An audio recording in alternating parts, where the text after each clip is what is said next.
नमस्कार दोस्तों, आपका स्वागत है एक और नई वीडियो में। दोस्तों, आज इस वीडियो में डिस्कस करेंगे हम 100 प्रश्न पॉलिटी के। तो दोस्तों शुरू करते हैं। और अगर आपने अभी तक चैनल को सब्सक्राइब नहीं किया तो प्लीज़ पहले चैनल को सब्सक्राइब कर दीजिए। आइए वीडियो शुरू करते हैं। भारत के राष्ट्रपति पर महाभियोग चलाया जा सकता है संसद द्वारा। भारत के उपराष्ट्रपति पर अभियोग किसके द्वारा चलाया जा सकता है? राज्यसभा द्वारा। भारत सरकार की संसदीय प्रणाली कहाँ से ग्रहण की गई है? ब्रिटिश संविधान से। भारतीय संसद के अपर हाउस को किस नाम से जाना जाता है? राज्यसभा। राज्यसभा के सदस्य के लिए न्यूनतम आयु है 30 वर्ष। लोकसभा और राज्यसभा के संयुक्त सत्र की अध्यक्षता कौन करता है?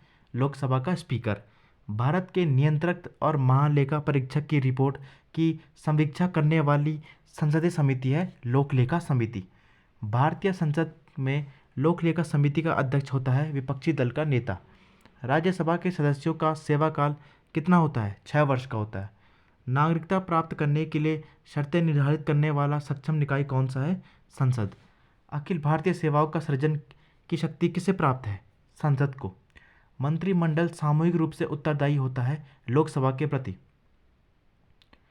संसद के दोनों सदनों की संयुक्त बैठक को भेजे गए विधेयक का पारित होना होता है उपस्थित सदस्यों के साधारण बहुमत से।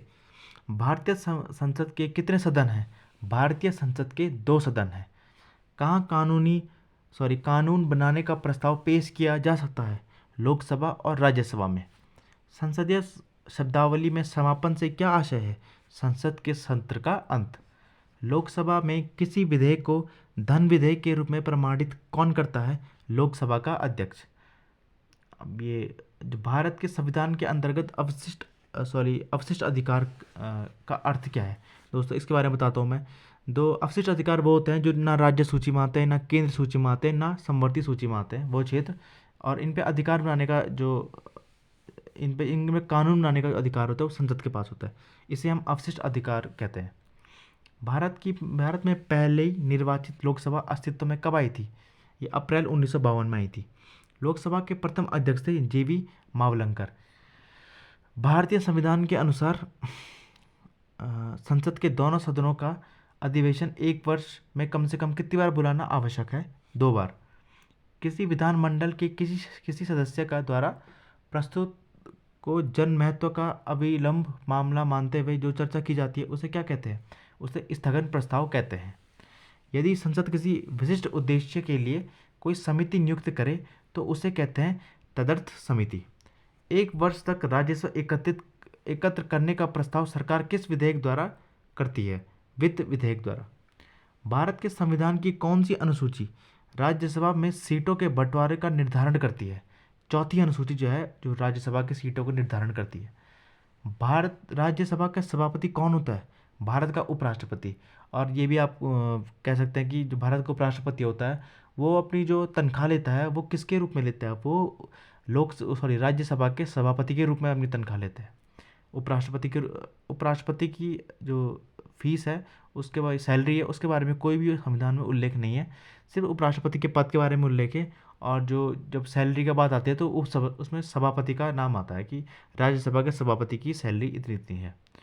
राष्ट्रपति द्वारा राज्यसभा के सदस्यों के नामांकन का नियम किस देश के संविधान से लिया गया है? आयरलैंड से।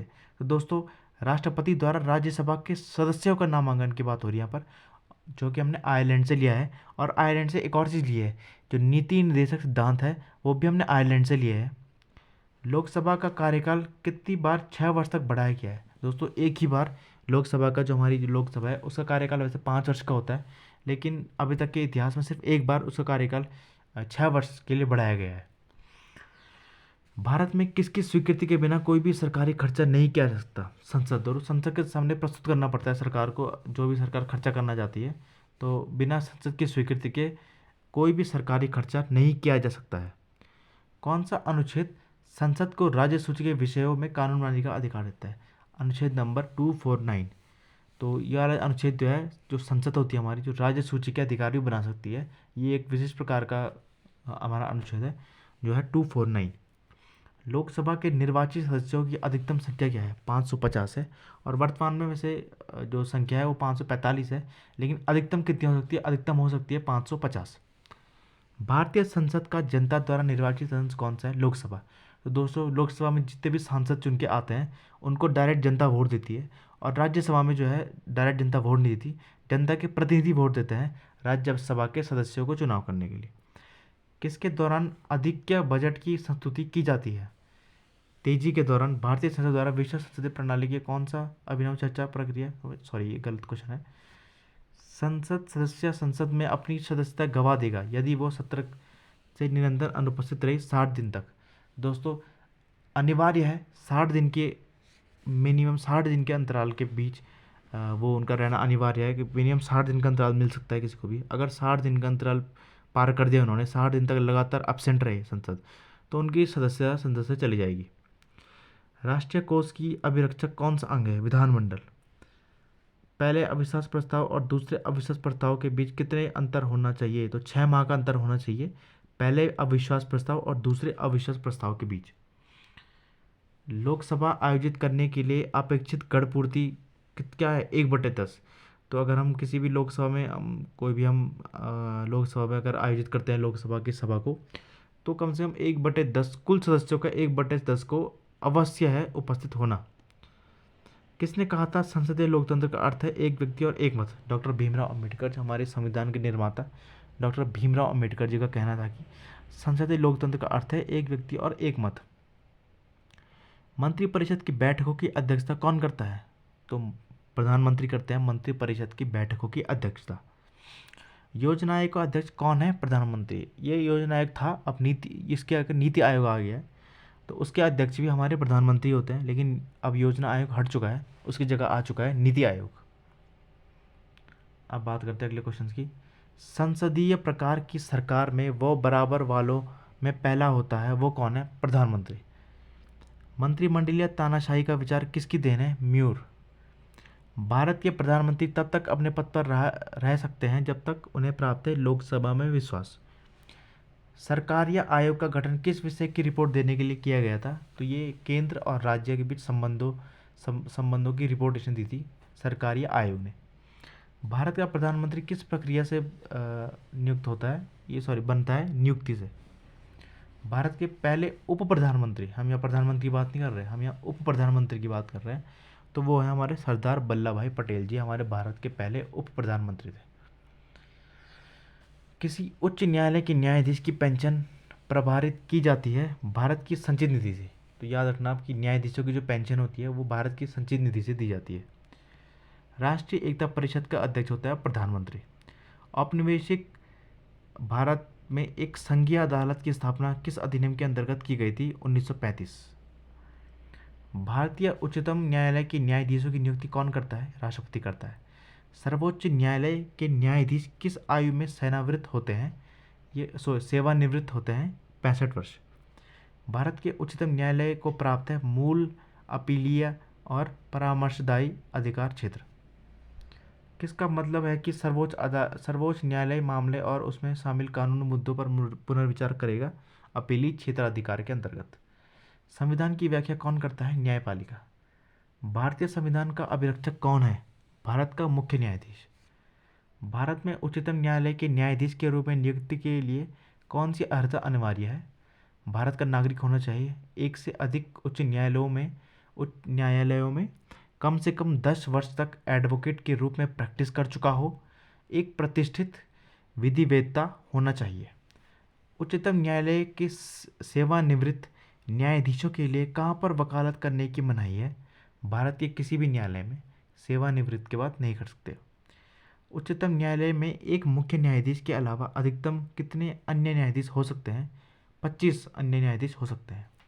न्यायपालिका द्वारा बनाए गए कानून को निर्णय निधि कहते हैं। उच्चतम न्यायालय ने किस मामले में मौलिक अधिकार की प्रमुखता राज्य नीति के निर्देश सिद्धांतों के से ऊपर स्थापित की? तो इसमें मौलिक अधिकारों की जो है प्रमुखता ऊपर रखी इनसे, राज्य नीति निर्देशक सिद्धांतों से। यह गोलकनाथ का मामला। उच्च न्यायालय के न्यायाधीशों को उनका कार्यकाल समाप्त होने से पहले ही अक्षमता अथवा सिद्ध कदाचार के आधार पर उनके कार्यकाल से किसके द्वारा हटाया जा सकता है? संसद के दोनों सदनों की सिफारिश पर राष्ट्रपति द्वारा। उच्च न्यायालय के न्यायाधीश को कौन हटा सकता है? विशेष बहुमत से पारित संसद के प्रस्ताव पर राष्ट्रपति हटा सकते हैं हमारे उच्च न्यायालय के न्यायाधीशों को। भारतीय संविधान के किस अनुच्छेद के अंतर्गत केंद्रीय प्रशासनिक अधिकरण के निर्णय को उच्चतम न्यायालय में चुनौती दी जा सकती है? अनुच्छेद 323 ए। नेशनल ग्रीन ट्रिब्यूनल किससे संबंधित मामलों को देखता है? पर्यावरण संरक्षण और वन संरक्षण। लक्षद्वीप का उच्च न्यायालय भारत के किस राज्य में स्थित है? तो लक्षद्वीप का उच्च न्यायालय केरल राज्य में स्थित है। भारत में किस स्तर को कितने स्तरों में अदालतें होती हैं? तो 3 स्तरों में अदालतें होती हैं भारत में। भारत के नियंत्रक तथा महालेखा परीक्षक की नियुक्ति कौन करता है? राष्ट्रपति। इसका मतलब है CAG, कैग बोल सकते हैं इसको। केंद्रीय सरकार का उच्चतम सिविल अधिकारी कौन है? सबसे बड़ा जो सिविल ऑफिसर होता है वो होता है मंत्रिमंडल सचिव, जिसको हम सेक्रेटरी बोलते हैं। सेक्रेटरी ऑफ स्टेट या मिनिस्ट्री, किसी भी मिनिस्ट्री के सेक्रेटरी होता है, वो सबसे बड़ा हमारा सिविल अधिकारी होता है। आगे बढ़ते हैं। भारत के महान्यायवादी की नियुक्ति कौन करता है? न्यायवादी मतलब अटॉर्नी जनरल, राष्ट्रपति करता है। महान्यायवादी की नियुक्ति, भारत के महान्यायवादी की नियुक्ति राष्ट्रपति करता है। भारत के महान्यायवादी को कहाँ पर सुनवाई का अधिकार है? भारत की कोई भी विधि न्यायालय में कहीं भी वो सुनवाई कर सकते हैं। कौन सा आयोग संवैधानिक उपबंधों द्वारा स्थापित है? वित्त आयोग, संघ लोक सेवा आयोग और चुनाव आयोग। योजना आयोग की स्थापना किस वर्ष की गई थी? 1950 में की गई थी। संघ लोक सेवा आयोग के सदस्यों के पद का कार्यकाल होता है 6 वर्ष या 65 वर्ष की आयु प्राप्त करने तक। संघ लोक सेवा आयोग के किसी सदस्य को हटाया जा सकता है? राष्ट्रपति द्वारा। कोई नई अखिल भारतीय सेवा किस प्रकार शुरू की जाती है? संविधान की धारा 312 के अंतर्गत संकल्प पारित करके। किस समिति की रिपोर्ट में लोकपाल और लोकायुक्त संस्थाओं की स्थापना की सिफारिश की गई थी? प्रथम प्रशासनिक सुधार समिति। भारत में चुनाव किस सिद्धांत पर आधारित है? भारत में चुनाव प्रादेशिक प्रतिनिधित्व सिद्धांत पर आधारित है। चुनाव आयोग किस अनुच्छेद के अंतर्गत स्थापित किया गया है? अनुच्छेद 324 के अंतर्गत चुनाव आयोग स्थापित किया गया है।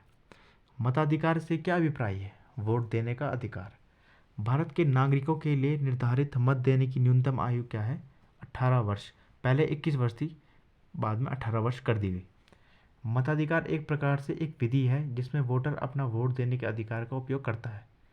2004 में चुनी गई लोकसभा है 14वीं लोकसभा। 2004 में चुनी गई लोकसभा जो है 14वीं लोकसभा है।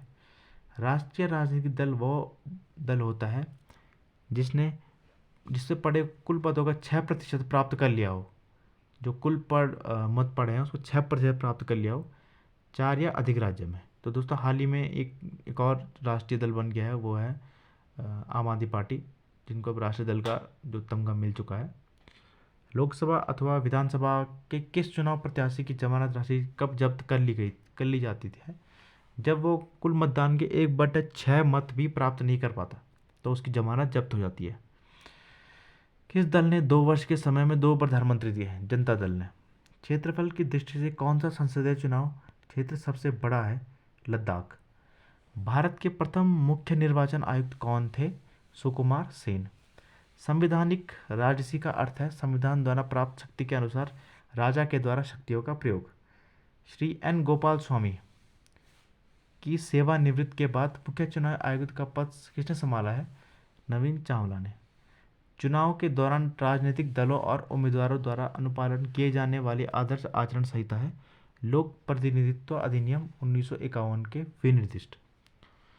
मुख्यमंत्री की नियुक्ति कौन करता है? राज्यपाल। भारतीय संविधान के किस अनुच्छेद में मुख्यमंत्री के कार्यों को परिभाषित किया गया है? तो अनुच्छेद 167 में मुख्यमंत्री के कार्यों को परिभाषित किया गया है।